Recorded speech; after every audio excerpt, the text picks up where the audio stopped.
Oh, I hate the hand blowers. You ever walk into a public bathroom, you see the hand blower, and you just turn around and leave? Oh, I'm not going to deal with that. I'll go pee in the parking lot. I'm not dealing with that. Because you never know what you're going to get. Each one's different. Half the time you walk in, you put your hand under and you say, is that it?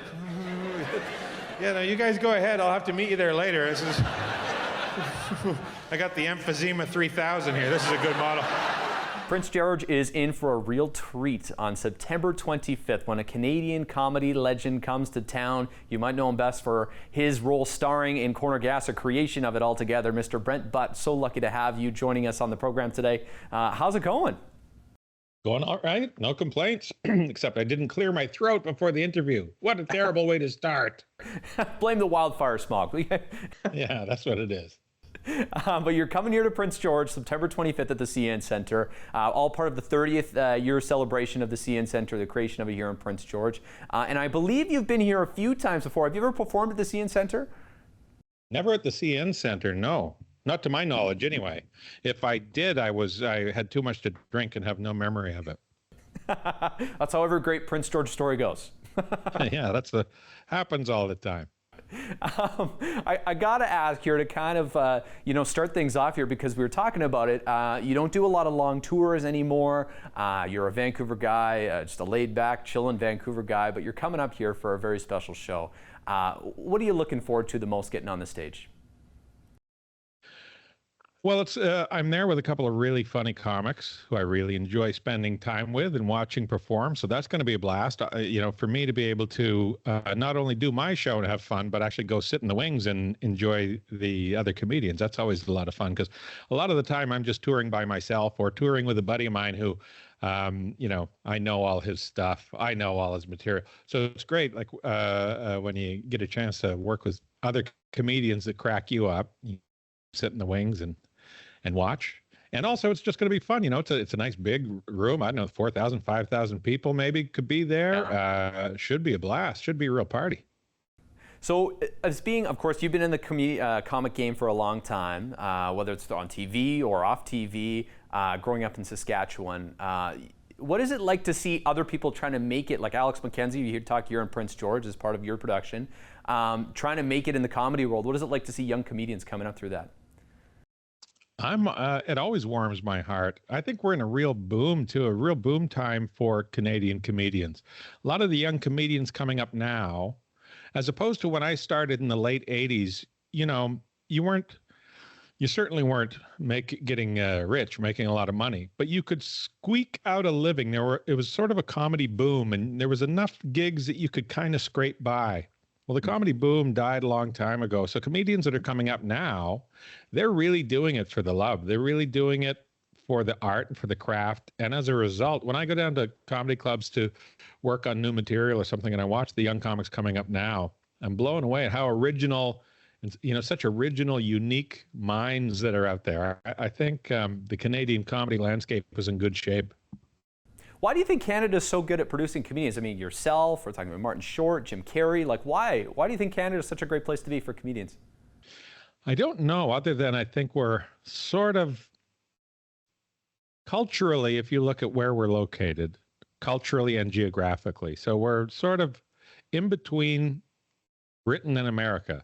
We're in between, the historic influence of the largest empire the world has ever known. And we're sitting right on top of the largest cultural exporter the world has ever known. And so we're sort of this, small group of people. I don't know how many Canadians, what is there, but 1,400 of us in the whole country. Yeah. And so we're in this position where historically we've been just sit back and observe, right? We've created a nation of people who go, ooh, look at what they're doing. That's kind of crazy. And we sort of make fun. We poke fun at the two behemoths that have influenced us. And it's created a culture of very observant, wise asses. Is that okay to say? Sure, Brent. I mean, honestly, you're a Canadian legend, a comedian that I'm trying not to fanboy over too hard here on the show. So you could say whatever you want. Oh, well, don't give me that kind of license. Well, what as far as the jokes that you're kind of set that you have prepared for Prince George, what do you is there any focus in particular? Are you going to joke about the pulp mills or? Nothing in particular. Nothing. One of the things I love about stand-up, even after all these years, is waiting in the wings, waiting to go on, and the realization that you have no idea what they're going to be into, what they're going to like, what they're going to want. Every time you get a bunch of new people, a whole collection of individuals together, it creates a brand new animal. And you never know what that animal's going to like, what it's going to dislike. And even after all these years of doing stand-up, it's one of my favorite things. And it's what keeps me present in the moment, is that I try not to be too prepared. So I know how I'm going to open. I know what I'm going to start with, but then it starts getting shaped by the response of the crowd, and I start pulling from my grab bag of material that I've collected over my 37 years of doing stand-up. And each show is sort of its own individual thing that way, and that's what makes it fun. I guess that's probably what would keep it exciting after doing it for years and years, eh? Yeah. Yeah. I wanted to ask you about your preference here, because obviously Corner Gas has taken on a life of its own, whether it's the original sitcom that you were part of and created, or the animated series that fired up recently as well, or the movie as well. Did you ever imagine that success for Corner Gas? No, certainly not in the early days. I just sort of looked at it as somehow we hoodwinked the network into giving us money to shoot 13 episodes, and that was going to be the end of it. I certainly didn't think anybody was going to watch, but it was sort of a blessing in a weird way, because thinking that we weren't going to have much of an audience sort of took the pressure off, and it allowed us to just we kind of went into it thinking, well, nobody's going to watch anyway, so let's just do a show that we can be proud of, because that's all we're going to take away from this summer in the middle of Saskatchewan. All we're going to take away from this is these 13 episodes that we got to do. So let's make them good enough that we're proud of it. And I think operating without the pressure of trying to appeal to a certain demographic or trying to achieve a certain milestone allowed us to just sort of concentrate on the jokes and concentrate on making a show we thought was funny. And there was something about the authenticity of that connected with people, I think. Oh, certainly connected with me. That show lives in many of my memories growing up. Had it on the TV, of course, as so many Canadian families did. And I mean, do you prefer, though, the TV side of things or the stand-up side of things? What's your favorite to kind of do? Well, I always said it was sort of the best of both worlds, because, when we were in a hiatus, but, between seasons of filming the show, I was out on the road doing stand-up. And by the time I was done, doing stand-up, or by the time the new season was coming, I was itching to get off the road and get back into production. Then by the time we were finished shooting the 18 or 19 episodes for the season, I was dying to get back out on the road and do stand-up. So it was always I was always looking forward to the next thing, because I never got tired of either one. I could always, after a few months, dive into either stand-up or TV production. So I had the best of both worlds. I was really blessed. I never got bored. I mean, I'm not somebody who gets bored generally anyway. I mean, I can sit in the bare room and stare at the wall and be, I'm fighting dragons on the moon in my head.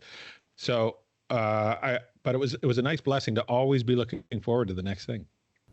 Now, what makes a good Brent Butt road trip? I had to ask this because you've done many over the years. I'm sure you got the process dialed. I'm still trying to figure it out in life myself, but what would you say? Nobody gets hurt. Nobody gets hurt. That's a big thing. That's a carryover from the early days of stand-up, when you're playing, biker bars and cowboy bars and roadhouses where they had no idea there was going to be comedy, and they don't want there to be comedy.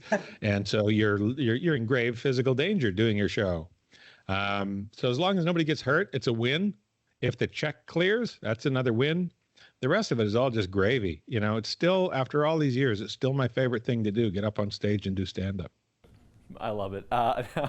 As we wrap this up, of course, there's a big focus on being Canadian these days. And I wanted to ask you, because I feel like you could have been Prime Minister at some point based on your reputation as a Canadian. What is your favorite part of being it? Man, we would have been in trouble if that ever happened. No, it would have been awesome. If I ever get elected Prime Minister, I'm moving.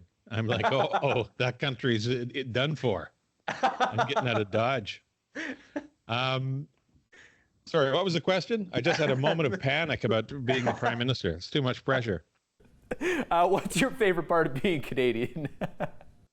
I don't know. I mean, I like that we're, for the most part, understated. We're not in your face. But man, if it ever comes down to it, if it's throwdown time, we as a nation respond in graphic and timely fashion. We respond with ill intent. So there's something about that. It's sort of like being a bear, you know. You're not looking for any trouble, but don't come around, you know, trying to steal our salmon. There's going to be trouble. Yeah, this is spoken like a true Canadian veteran right there. That's what we do to hecklers, eh? Yeah, dealing with hecklers is pretty easy because generally speaking, smart people don't heckle. Smart people are smart enough to know that heckling is not a good idea.